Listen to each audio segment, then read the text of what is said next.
عزیز ساتھیو، آج آپ کو دنیا کی سب سے پرانی عمارتوں کے بارے میں بتایا جائے گا اور دنیا کی سب سے لمبی قد والی قوم کے بارے میں بتایا جائے گا۔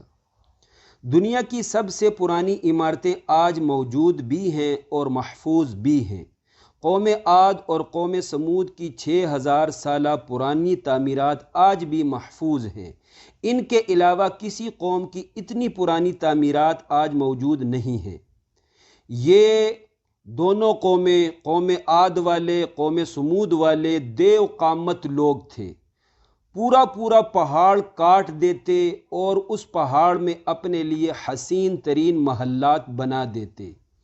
پہاڑوں کو کاٹ کر اس میں اپنے لیے خوبصورت بازار اور حسین شہر بنا دیتے۔ قوم عاد اور قوم سمود یہ دونوں قومیں فن تعمیر میں سب سے زیادہ ماہر تھی۔ عزیز ساتھیو، اسلامیات کے پرچے میں سوال آتا ہے، دنیا کی سب سے زیادہ دراز قد تگڑی قوم کون سی تھی؟ اس کا جواب خود خالق کائنات عز و جل نے سورہ فجر میں دیا ہے۔ فرمایا، قوم عاد والے لمبے لمبے ستونوں کے برابر دراز قد لوگ تھے، جن کے لمبے چوڑے تگڑے جسموں کی طرح کوئی دوسری قوم اللہ نے آج تک دوبارہ پیدا نہیں کی۔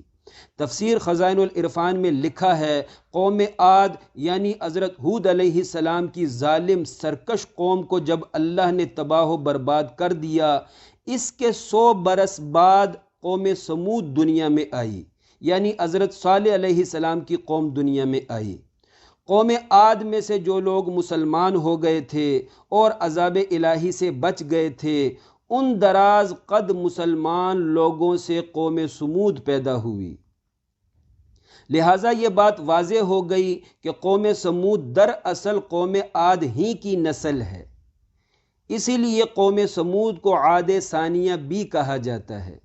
یہی وجہ ہے کہ پوری دنیا میں صرف یہ دو قومیں قد قامت اور طاقت میں ایک جیسی تھی۔ یہ دونوں قومیں فن تعمیر میں بے مثال تھی۔ ان جیسے فن تعمیر کے